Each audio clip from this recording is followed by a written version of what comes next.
Justice and money. It seems like they have nothing to do with each other, but in fact, injustice is always fueled by the pursuit of economic gain.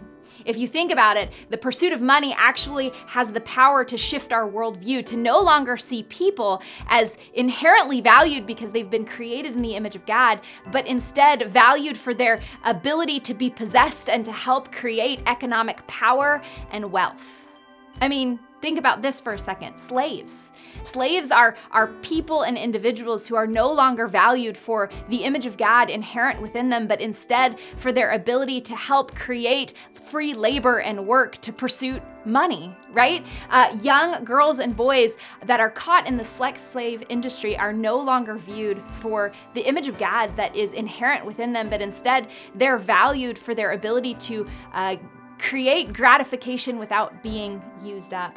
And the unborn are no longer valued for the image of God that is created within them, but instead they're seen as an economic hardship on particular individuals. This is why Paul says that the love of money is the root of all kinds of evil. He doesn't say that money is the root. He says that the love of money is the root of all kinds of evil. And that's super important because you could have a problem with money that allows you to ignore the image of God in other people, whether you have a lot of money or you don't have any money. It's still a problem.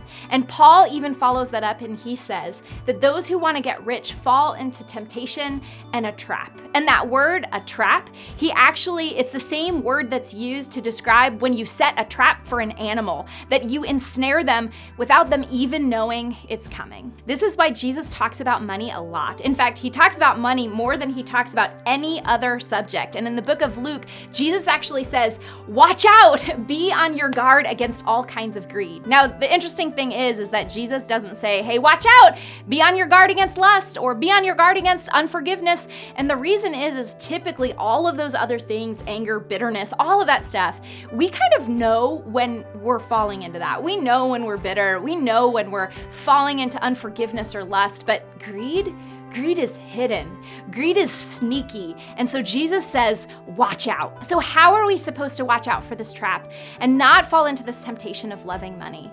Well, Paul actually gives us 3 disciplines in the book of 1 Timothy. The first one is humility.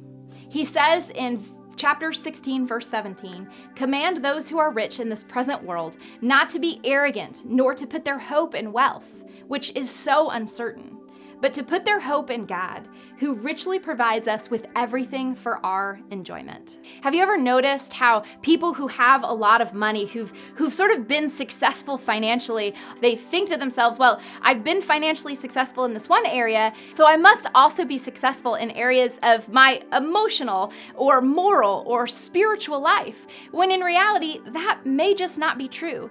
And they find themselves beginning to operate out of this sort of financial superiority where they look at other people and say, well, why can't you do better? Why can't you figure this out? And they begin to discount other people's stories. They begin to not listen or begin to blame them for their inability to be financially successful also. Really, they've put their hope in what they have accomplished rather than the provision that God has given them. Paul's second discipline is contentment. He says, but godliness with contentment is great gain. For we brought nothing into the world, and we can take nothing out of it. But if we have food and clothing, we will be content with that. See, contentment actually breaks the chain and the cycle of addiction. When we're trying to pursue wealth and economic gain, we're kind of like addicts, never being satisfied and always wanting more and more. If you even look back a couple years ago, chances are you can name something that used to be a luxury item that you had once in a while that was really special, and now you can't even live without it. And this is what happens to us as we continue to pursue more and more without contentment. The only way out of this trap is to find a contentment that's not rooted in what we have or what we don't have, but instead who we are, who God has made us through Christ. The third discipline that Paul gives us is generosity. What he says, command them to do good, be rich in good deeds, and be generous and willing to share. In this way, they will lay up treasure for themselves and a firm foundation for the coming age, so that they may take hold of life that is truly life. Now, the most powerful discipline to disarm the dehumanizing effects that the love of money can bring is generosity.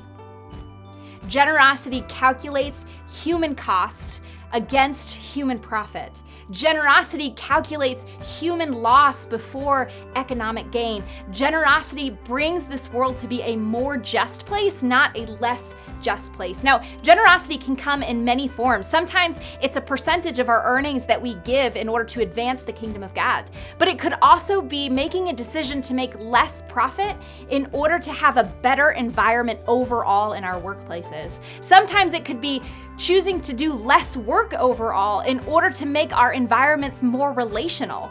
Sometimes it could even be mentoring or coaching other people, not because you can make more money, but because you can make the company better or people better or the world better. So the reality is that in the pursuit of justice, we actually can't make ourselves become more humble or more content or more generous in and of ourselves. We just don't have it in us.